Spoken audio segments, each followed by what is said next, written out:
కార్యక్రమమునకు స్వాగతం. నేటి ధ్యానాంశము కృతజ్ఞత, థ్యాంక్ఫుల్నెస్. కృతజ్ఞత కలిగి ఉండుడి, బీ థ్యాంక్ఫుల్.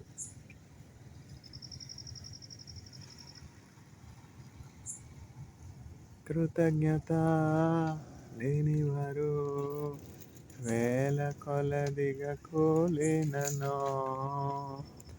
కృతజ్ఞత లేనివారు వేల కొలదిగా కూలినను. కృపావాక్యమునకు సాక్షులామై కృప వెంబడి కృపను పొందెదం. ఆనందయాత్ర, ఇది ఆత్మీయ యాత్ర. యేసుతో నూతన యెరూషలేము యాత్ర. యేసుతో నూతన యెరూషలేము యాత్ర. ఆనందయాత్ర, ఇది ఆత్మీయ యాత్ర. యేసుతో నూతన యెరూషలేము యాత్ర. యేసుతో నూతన యెరూషలేము యాత్ర. రాత్రియు పగలును పాదములకు రాయి తగులకుండా. రాత్రియు పగలును పాదములకు రాయి తగులకుండా మనకు పరిచర్య చేయుట కొరకై వేల దూతలు మనకుండగా. మనకు పరిచర్య చేయుట కొరకై వేల దూతలు మనకుండగా. ఆనందం ఆనందం, యేసుని చూచే క్షణమాసన్నం. ఆనందం ఆనందం, యేసుని చూచే క్షణమాసన్నం. ఆత్మనంద భరితోలమై ఆగమన కాంక్షతో సాగెదం. ఆత్మనంద భరితోలమై ఆగమన కాంక్షతో సాగెదం. ఆనందయాత్ర, ఇది ఆత్మీయ యాత్ర. యేసుతో నూతన యెరూషలేము యాత్ర. యేసుతో నూతన యెరూషలేము యాత్ర.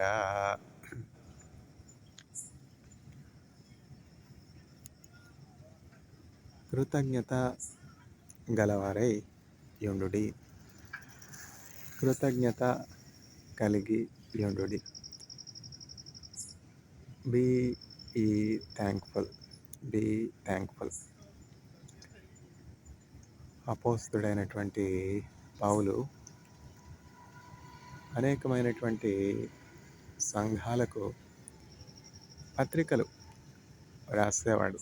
ఆయన నేరుగా వెళ్ళి వాళ్ళతో ఉండి సంఘాన్ని దినదినము బలపరచలేకపోయినా, ఎక్కువ సమయము అనేకమైనటువంటి సంఘములతో ఉండలేకపోయినా, ఎక్కడుండినప్పటికీ ఆయన స్థాపించినటువంటి సంఘములకు ఉత్తరాలు రాసి వారిని ప్రోత్సహించేవారు, బలపరిచేవారు. మాసిదోనియాలో ఉన్నటువంటి ఆ సంఘానికి ఇట్లా రాస్తారు. మాసిదోనియాలో ఉన్నటువంటి ఆ సంఘానికి రాస్తూ, మిమ్మును బట్టి యేసుక్రీస్తు ప్రభు యొక్క నామము ప్రపంచంలో నలుమూలలా మాసిదోనియా అంతటా మారుమ్రోగుతోంది అని చెప్పి పౌలు మాసిదోనియాలో ఉన్నటువంటి విశ్వాసులకు సంఘానికి రాస్తారంటే మరి ప్రత్యేకత ఏమిటి అంటే they excelled in charity, they excelled in giving, the church of Macedonia. Because of your charity, because of your generosity, because of your generous giving, because of your thankful giving, the name of the lord is glorified around the globe and in particular in Macedonia అని చెప్పి మాసిదోనియా సంఘానికి రాస్తున్నాడు. అట్లా ఒక్కొక్క సంఘాన్ని పౌలు అతను ఎక్కడ ఉండినప్పటికీ కూడా ఒక తండ్రి పిల్లల పట్ల బాధ్యత భారము కలిగి ఉన్నట్లు బాధ్యత భారం కలిగి ఉండే వానిగా ఉన్నాడు. ఇప్పుడు చూడండి, పిల్లలు ఎప్పుడు కూడా తల్లిదండ్రులతోనే ఉంటారా? పక్షులు చూడండి, పక్షులు మనం చూసినట్లయితే ఆ తల్లి తండ్రి అయినటువంటి పక్షులు వాటికి ఎగరడం నేర్పుతారనమాట. ఎప్పుడైతే ఎగరడం నేర్చుకుంటాయో ఈ చిన్న చిన్న పక్షులు చక్కగా వాటంతట అవే ఎగిరి వాటికి కావాల్సినటువంటి ఆహారాన్ని సేకరించుకుంటా ఉంటాయి కదా! తల్లిదండ్రులు మనం ఎట్లా జీవించాలి, మన మన భవిష్యత్తుకి మన జీవితాంతం వరకు మనం క్షేమం కలిగి సురక్షితంగా ఉండడానికి ఎట్లా మనం సిద్ధపడాలి అని శిక్షణ ఇస్తారు కదా ఉపాధ్యాయులు. అట్లనే పౌలు ఒక మంచి ఉపాధ్యాయునిగా, ఒక మంచి కాపరిగా, ఒక మంచి బోధకునిగా, ఒక మంచి తల్లిగా, ఒక మంచి తండ్రిగా సంఘాల్ని ప్రోత్సహించేవానిగా ఉన్నాడు, బలపరిచేవానిగా ఉన్నాడు. ఒక్కొక్క సంఘం గురించి నాకు ప్రసవ వేదన కలదు అని చెప్పి రాస్తున్నాడు. అంటే ఆ సంఘంలో ఉన్నటువంటి వారి పేరు పేరు అతనికి తెలుసు అనమాట. ఇప్పుడంటే మనకి ఫోన్లు వచ్చేస్తాయి కదా! మనం ఏ ఇన్ఫర్మేషన్ కావాలన్నా చక్కగా ఫోన్లో స్టోర్ చేసుకోవచ్చు, ఫోన్లో రిట్రీవ్ చేసుకోవచ్చు. ఆర్టిఫిషియల్ ఇంటెలిజెన్స్ ఆ రోజుల్లో. పెన్నులు ఎక్కడున్నాయి, కలం ఎక్కడుంది చెప్పండి. ఆ రోజుల్లో చర్మపు ఆహ్, కాగితాల మీద వ్రాసుకునేవారనమాట.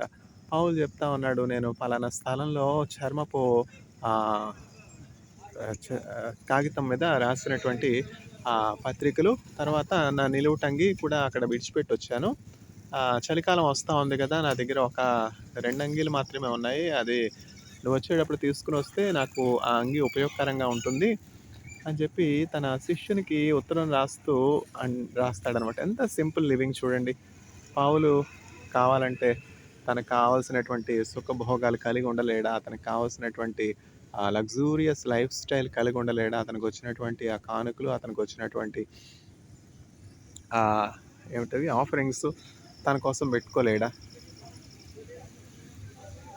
నాకు కలిగినటువంటి సమస్తమును యేసుక్రీస్తు ప్రభు నిమిత్తము నేను పెంటగా ఎంచుకుంటూ ఉన్నాను అని చెప్పి పౌలు రాస్తూ ఉన్నాడు. పౌలు ఎవరు అంటారా? పౌలు యేసుక్రీస్తు ప్రభు చేత అపోస్తలునిగా ఉండుటకు, అంటే అపోస్తలుడు అంటే యేసుక్రీస్తు ప్రభు యొక్క సాక్షిగా ఉండుటకు పిలువబడినటువంటి వ్యక్తి అనమాట. అతని పూర్వం పేరు షౌలు. ఆర్థడాక్స్ జూయిష్‌గా ఉండి ఎవరైనా జూయిష్ కస్టమ్స్, కల్చరు, ట్రెడిషన్ విడిచిపెట్టి ఇతర ట్రెడిషన్స్, ఇతర కస్టమ్స్ పర్టిక్యులర్‌గా క్రిస్టియన్ ఫెయిత్ అవలంబించేవారుంటే వాళ్ళని చంపేవాడనమాట. అంత హంతకుడిగా ఉండేవాడు. అంత రోషం కలిగినటువంటి వానిగా ఉన్నాడు. ప్రధాన యాజకుల దగ్గర నుంచి, ఆ జూయిష్ టీచర్స్ దగ్గర నుంచి రికమెండేషన్ లెటర్సు, తర్వాత అధికారము కలిగినటువంటి ఆ పత్రికలు తీసుకొని డమస్కు మార్గం గుండా సిరియాలో, అంతియోకియాలో ఉన్నటువంటి ఆ సంఘాన్ని హింసించడానికి, బాధించడానికి, సంఘాన్ని చెల్లాచెదురు చేయడానికి వెళుతూ ఉన్నాడు. అంటే షౌలు పౌలుగా మార్పు చెందకముందు కన్వర్షన్ అంటే అది కదా! ఎంత చక్కని కన్వర్షన్ మనం ఆహ్, షౌలు జీవితంలో చూస్తున్నాం. ఇప్పుడు ప్రిజన్ మినిస్ట్రీ ఉంది. చాలామంది పాస్టర్స్ చక్కగా వాళ్ళు ప్రార్థనాపూర్వకంగా ప్రిజన్స్‌కి వెళతారు. అంటే జైల్స్‌కి వెళ్ళి జైల్స్‌లో ఉన్నటువంటి ఖైదీలకి ప్రీచ్ చేస్తా ఉంటారు. జైల్‌లో ఉన్నటువంటి వాళ్ళందరూ కూడా హంతకులు కాదు, దోషులు కాదు. ఏ నేరం చేయకుండా అన్యాయంగా శిక్షని అనుభవించేవారు కూడా ఉంటారు. అట్లాంటి వాళ్ళ కోసం దేవుని యొక్క కృప ఏమిటంటే వాళ్ళ యొద్దకు దేవుని వాక్యం వెళుతూ ఉంటుందన్నమాట. అట్లా పోలీస్ ఆఫీసర్స్ కూడా చాలా జనరస్‌గా వాళ్ళకున్నటువంటి రెస్ట్రిక్షన్స్‌లో, వాళ్ళకున్నటువంటి పరిధిని బట్టి అలౌ చేస్తా ఉంటారనమాట. ఇప్పుడు పౌలున్నాడు. పౌలు చెరసాల్లో వేయబడ్డాడు చాలా సార్లు. ఆ చెరసాల్లో వేయబడినప్పుడు గూడా నాకెందుకు పట్టింది ఈ గతి, నాకెందుకొచ్చింది ఈ కష్టం అని సణుక్కోకుండా, గొణుక్కోకుండా నన్ను జైల్లో వేస్తారా? నేను రోమా సామ్రాజ్యానికి సంబంధించినటువంటి వాడిని కానా? నేను రోమియోడిని కానా? నా సిటిజన్‌షిప్ అంత గొప్పది. అంటే పూర్వం అంటే రోమన్ సిటిజన్‌షిప్ అంటే చాలా గొప్పదనమాట. ఇప్పుడు అమెరికన్ సిటిజన్‌షిప్ ఉంది.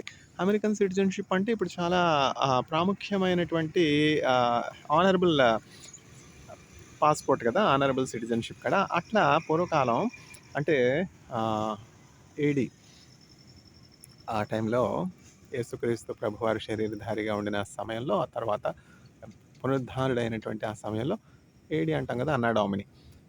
First century AD, second century AD, third century AD ఇవన్నీ చూసుకున్నట్లయితే ఆ కాలంలో రోమన్ పాస్‌పోర్ట్ అంటే రోమన్ ఇప్పుడొచ్చి పాస్‌పోర్ట్ అంటాం. అప్పుడొచ్చి సిటిజన్‌షిప్ అంటాం అనమాట. పౌరసత్వం. పౌరసత్వం. కలిగి ఉండడం చాలా ఆధిక్యత కలిగినదిగా ఎంచుకునేవారు. పౌలు ఆర్థోడాక్స్ జూ అయినప్పటికీ కూడా సిటిజన్‌షిప్ కలిగి ఉన్నాడన్నమాట. నేను రోమియోని కాదా? నేను అతిశయించాలంటే నేను చాలా విషయాలను బట్టి అతిశయించొచ్చు.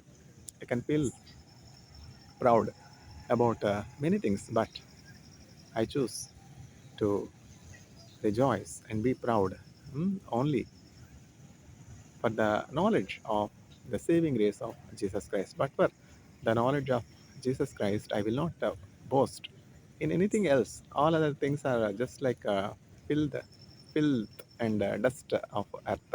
అంత గొప్ప స్పిరిచువల్ మెచ్యూరిటీకి పౌలు వచ్చాడు చూసారా.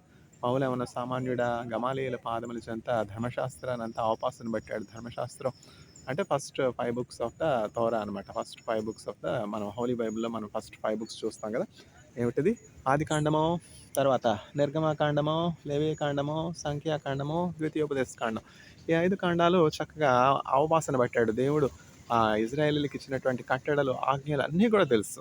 ఆ వాక్యం అంతా కూడా తెలుసు. అట్లాంటి నిష్ణాతుడయ్యుండి, అట్లాంటి పండితుడయ్యుండి, అట్లాంటి శౌర్యం కలిగి, అట్లాంటి అనేకమైనటువంటి మల్టిపుల్ టాలెంట్స్ కలిగినటువంటి పౌలు చక్కగా సంఘాలకి రాస్తున్నాడు. అనేకమైనటువంటి చర్చెస్‌ని బిల్డ్ చేశాడు. ఎక్కడికి వెళ్ళినా కూడా చర్చ్ ప్లాంట్ చేసేవాడు. అదేమన్నా సామాన్యమైన పనా? మన మనం ఎక్కడికైనా కొత్త ప్రాంతానికి వెళ్తే మనకెవరు వెల్కమ్ చేసేవారు కూడా ఉండరు. నాకు కాదులెండి, దేవుని కృపను బట్టి నేను ఎక్కడికి వెళ్ళినా కూడా నాకు ఆశ్చర్యకరమైనటువంటి సర్ప్రైజింగ్ వెల్కమ్ అనమాట. అదేమిటో నాకు తెలీదు. అసలు చైనాలో నాకు తెలిసిన వాళ్ళు ఎవరున్నారు చెప్పండి? ఇజ్రాయెల్‌లో నాకు తెలిసినటువంటి వాళ్ళు ఎవరున్నారు చెప్పండి? నాకేమన్నా పొలిటికల్ ఇన్‌ఫ్లూయెన్స్ ఉందా? నాకేమన్నా మనీ పవర్ ఉందా? నాకేమన్నా మ్యాన్ పవర్ ఉందా? నాకేమన్నా ఏమున్నాయి? నాకు ఏమి లేవు. అట్లాంటిది ఇజ్రాయెల్ ఏంటి వెళ్ళడం ఏంటి? 6 సంవత్సరాలు ఉండడం ఏంటి? కొరియా వెళ్ళడం ఏంటి? సంవత్సరం ఉండడం ఏంటి? చైనా వెళ్ళడం ఏంటి? 2 సంవత్సరాలు ఉండడం ఏంటి? తలుచుకుంటేనే నాకెంతో ఆశ్చర్యంగా ఉందనమాట. అక్కడికి వెళ్ళేటప్పటికి నాకంతా కూడా వెల్ ఫర్నిష్డ్ అపార్ట్మెంట్స్ అనమాట. అదేమిటది?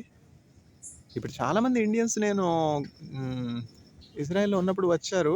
వాళ్ళకి అకామిడేషను క్వెషన్ మార్క్ అనమాట. అట్లాంటి పరిస్థితుల్లో అనేక మంది ఇండియన్స్‌కి నేనే అపార్ట్మెంట్ చూసి, వాళ్ళని అపార్ట్మెంట్‌లోకి తీసుకొని వెళ్ళి అట్లా చేసేవాడిని. ఎందుకంటే, మనం ఒకళ్ళకి ఆతిథ్యం చేయటం నేర్చుకోవాలి. ముఖ్యంగా ఇండియన్స్‌కి. మనం ఇండియన్సం గదా! We are brothers and sisters అని ప్లెడ్జ్ చెప్తాం. అంత మటుకు కాదు.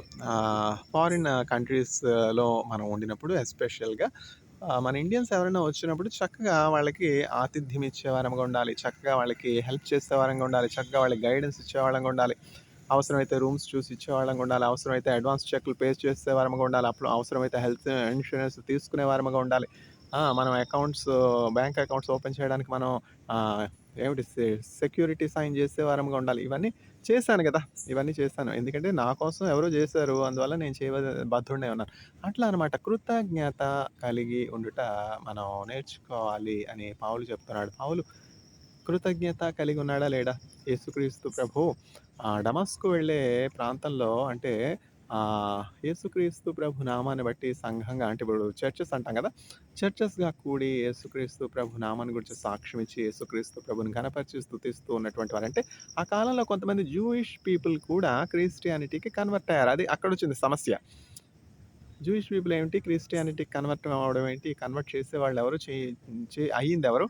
నేను తేల్చుకొనొస్తాను అని జెప్పి ఆహ్, జూయిష్ లీడర్స్ దగ్గర, రిలీజియస్ లీడర్స్ దగ్గర అధికారం తీసుకొని చంపడానికి కూడా అధికారం తీసుకొని వెళ్తా ఉన్నాడు. అట్లా వెళుతున్న సందర్భంలో ఆ మార్గంలో మధ్యాహ్నము ఒక గొప్ప వెలుగు అతనికి కనబడుతుందనమాట. ఒక గొప్ప వెలుగు కనబడుతుంది. ఆ వెలుగు తనతో ఉన్నటువంటి సైనికులకు కూడా కనబడుతుంది. తరువాత ఒక స్వరం వినబడుతుంది. ఆ స్వరం పౌలుకు తప్ప మరెవరికీ వినపడదు. చూడండి, కొన్ని స్వరాలుంటాయి. ఆ స్వరం మనకే వినపడుతుంది. మన ప్రక్కన వాళ్ళకి వినపడదు. అయ్యో! నాకు వినపడుతుంది, వాళ్ళకి వినపడట్లేదే. అయ్యో! నాకొచ్చింది ఈ ఆత్మ పక్కన వాళ్ళకి రాలేదు. అవన్నీ స్పెసిఫిక్ అనమాట. అవన్నీ కూడా స్పెసిఫిక్. ప్రేయర్ చేస్తే హోలీ స్పిరిట్ వస్తుంది. హోలీ స్పిరిట్ ద్వారా పవర్ వస్తుంది. మోకరించి ప్రార్థన చేసినప్పుడల్లా నేనెంతో శక్తిని పొందుకుంటాను. లేకపోతే నా సొంత బలం ద్వారా, సొంత శక్తి ద్వారా నేనేమైనా చేయగలనా? 103 పేపర్స్ ఇప్పటివరకు పబ్లిష్ చేశాను. ఒక పేపర్ పబ్లిష్ చేయడం అంటే ఏమన్నా సామాన్యమా చెప్పండి? ఎంత ప్రాసెస్ ఉంటుంది. ఆ పేపర్ రాయాలి. ఆ పేపర్ రాసిన తర్వాత సబ్మిట్ చేయాలి. తర్వాత రివైజ్డ్ మాన్యుస్క్రిప్ట్ సబ్మిట్ చేయాలి. ప్రూఫ్ కరెక్షన్స్ వస్తాయి. ఆ ప్రూఫ్స్ సబ్మిట్ చేయాలి. ఇంత డిఫరెంట్ స్టేజెస్ ఉన్నాయన్నమాట.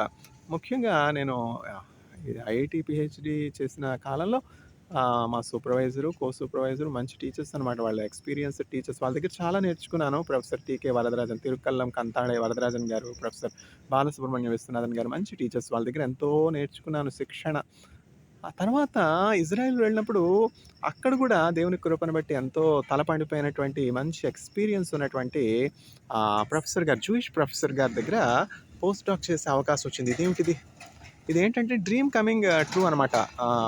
దేవుడు నా హృదయవాంఛ తీర్చడం. ఆయన దగ్గర పోస్ట్ డాక్ చేయడం అంటే అంత సులువు కాదు. ఇజ్రాయెల్‌కి మనం వెళ్ళాలా? మనమే వెళ్ళాలా? మనం వాళ్ళు తీసుకోవాలా? మనం లేకపోతే వాళ్ళకి పని చేసేవాళ్ళు ఎవరు లేరా? ఎంతోమంది జ్ఞానులు ఉన్నారు కదా! ఇజ్రాయెల్ దేశంలో. ఇజ్రాయెల్ దేశం ఇప్పుడు మనం చెన్నైతో పోలిస్తే కేవలం చెన్నై కంటే 3.7 టైమ్స్ బిగ్గర్ అనమాట అంతే. 22,062 స్క్వేర్ కిలోమీటర్స్. 62 72 22,072 స్క్వేర్ కిలోమీటర్స్ అంతే. అంతకంటే పెద్ద భూభాగం ఏం కాదు. అంత చిన్న భూభాగం అయినప్పటికీ చూడండి ఇజ్రాయేలీలు ప్రపంచం అంతటికి కావాల్సినటువంటి జ్ఞానాన్ని, సైన్స్‌ని, టెక్నాలజీని అందిస్తూ ఉన్నారు. అది ఎట్లా సాధ్యం చెప్పండి? How can we explain this? How can we explain this but for the divine graces given to Israel. Israel కేవలం ఒక ఎడారి. ఎడారిని నీటి ఊటల చోటుగా దేవుడు చేశాడు. 6 సంవత్సరాలు నేనున్నాను గదా! ఎటు చూసినా ద్రాక్ష తోటలే, ఎటు చూసినా తర్వాత రోజ్ గార్డెన్సే. ఎంతో ఫలభరితమైనటువంటి భూమిగా దేవుడు ఆశీర్వదించాడు చూసారా? దేవుడు ఒక దేశానికి గానీ, ఒక మనిషికి గానీ తోడై ఉన్నప్పుడు వారట్లా ఆశీర్వదించబడతారు. దేవుడెప్పుడు తోడుగాక దేశమో వర్ధిల్లును. తావునందు జనులు మిగుల ధన్యులై వసింతురు. అభయమేప్పుడానందమానందమానందమౌగ దేవుడే నాకాశ్రయంబు దివ్యమైన దుర్గమో.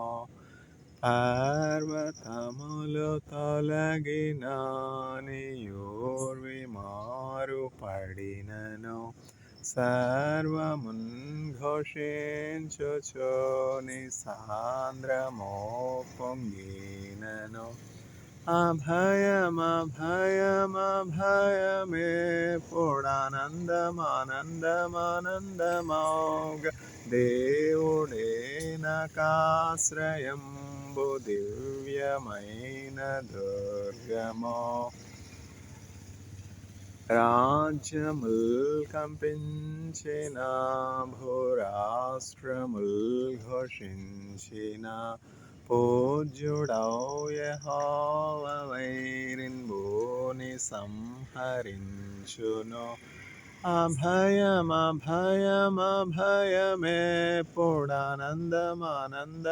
అభయమేప్పుడానందమానందమానందమౌగ దేవుడే నాకాశ్రయంబు దివ్యమైన దుర్గమో. కోటయు నశ్రయమునై యాకోబు దేవుడుండగా వేటికింక వెరవవలయునెప్పుడు నాకు పండుగ. అభయమేప్పుడానందమానందమానందమౌగ దేవుడే నాకాశ్రయంబు దివ్యమైన దుర్గమో. పిశాచి పూర్ణ బలమునాతో పెనుగులాడ జడియును. నశించు శత్రుగణము దేవునాజ్ఞ వలన మడియును. అభయమేప్పుడానందమానందమానందమౌగ దేవుడే నాకాశ్రయంబు దివ్యమైన దుర్గమో.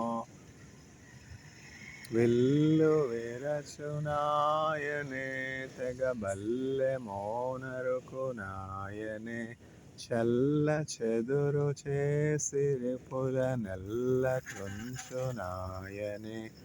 అభయం అభయం అభయమేప్పుడానందమానందమానందమౌగ దేవుడే నకాశ్రయంబు దివ్యమైన దుర్గము. చూసారా ఇక్కడ ఎన్విరాన్మెంట్ అంతా క్వైట్గా ఉంచాక పాట పాడిన ట్రాన్స్పరెంట్గా వాయిస్ ఏమి ఇంటర్ఫిరెన్సెస్ లేకుండా చక్కగా రికార్డ్ చేసుకోవడానికి. ఇజ్రాయెల్ దేశంలో ప్రతి చోట ఇట్లా కామ్నెస్ మనం చూడగలుగుతాం. షబ్బాత్ అయితే చెప్పనవసరం లేదు. షబ్బాత్ అంటే ఏమిటంటే ఫ్రైడే సన్‌డౌన్ నుంచి సాటర్డే సన్‌డౌన్ వరకు అసలు ఒక వెహికల్ కూడా మూవ్ అవ్వదనమాట. రోడ్డు ట్రాఫిక్ అంతా టోటల్ క్లోజ్. అంటే ఎంత మోదీ గారు చెప్పినట్టు పెట్రోల్, డీజిల్ వాడకం తగ్గించాలంటే ఒకరోజు షబ్బాత్ మనం నియమించుకుంటే సరిపోయే కదా!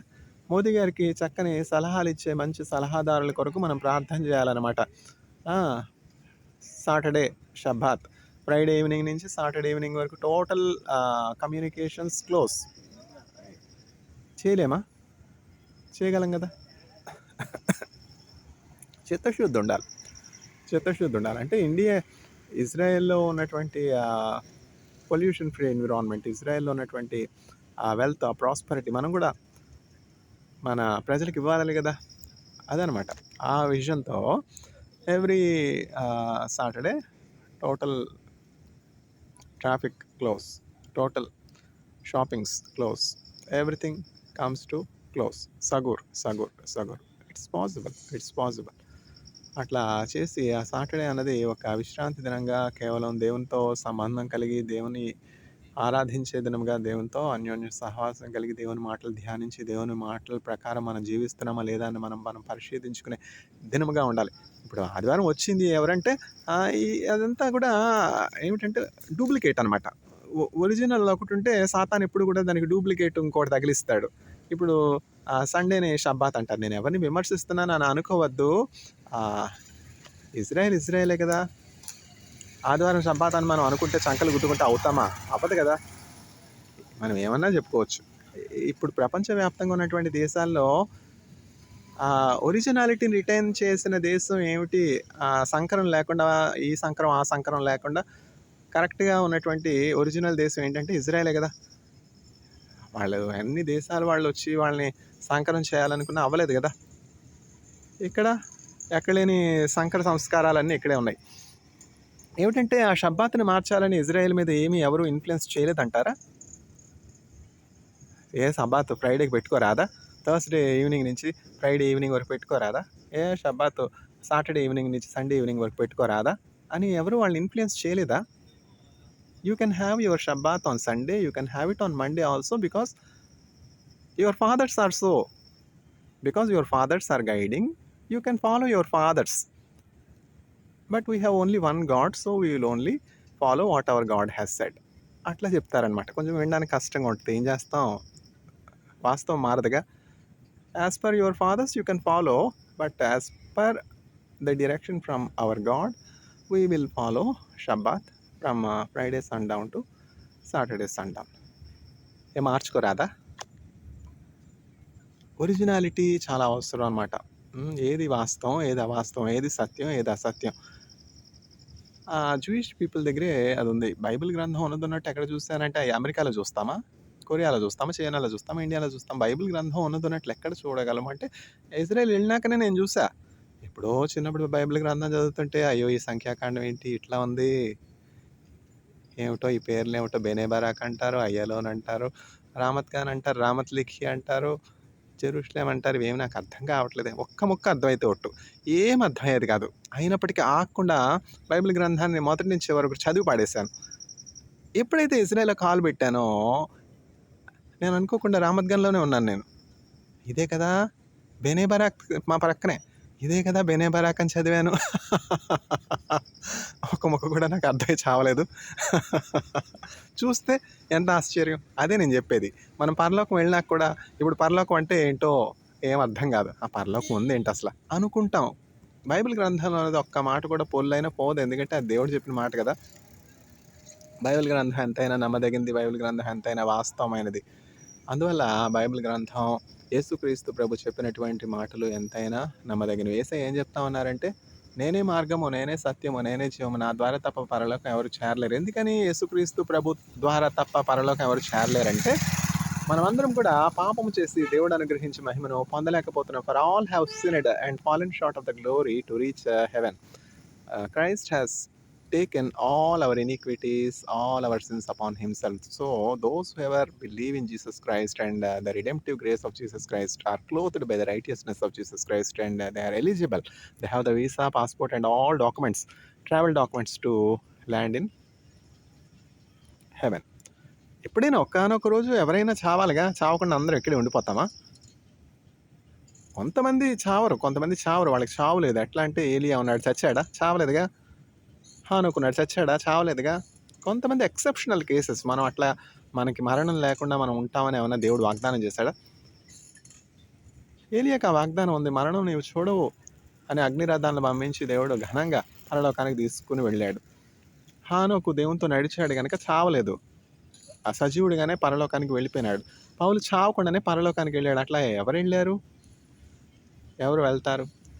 దేవునితో మనం నడిచినప్పుడు, యేసుక్రీస్తు ప్రభుతో అన్యోన్య సహవాసం కలిగినప్పుడు వాళ్ళకి కలిగినటువంటి ఆ భాగ్యం మనకు కూడా కలిగే అవకాశం ఉంది. కానీ క్వశ్చన్ మార్క్ కదా. కానీ ఏదేమైనా కూడా ఆ కృప, మనకి ఇవ్వబడిన కృప ఏంటంటే, ఎవరైతే యేసుక్రీస్తు ప్రభు నామందు విశ్వాసం ఉంచుతారో వారు మరణించిన, అంటే మరణం వాళ్ళకి ఒక ద్వారం అనమాట పరలోకం చేరుకోవడానికి. మరణించిన పిదప నిత్య జీవంలో పరలోకంలో ఉంటారు.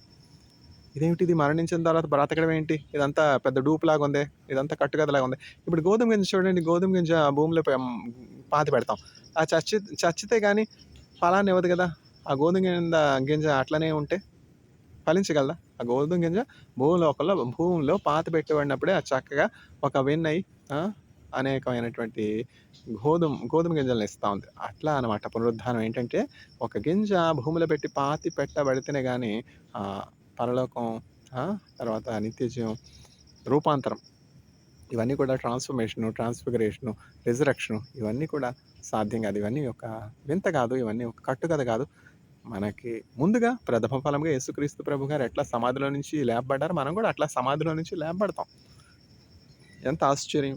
మరణ శరీరము మార్పు నుండి మహిమ శరీరము పొందుటకై హేతువు లేకయే ప్రేమించెన్ యేసుకు నేనేమివ్వగలను.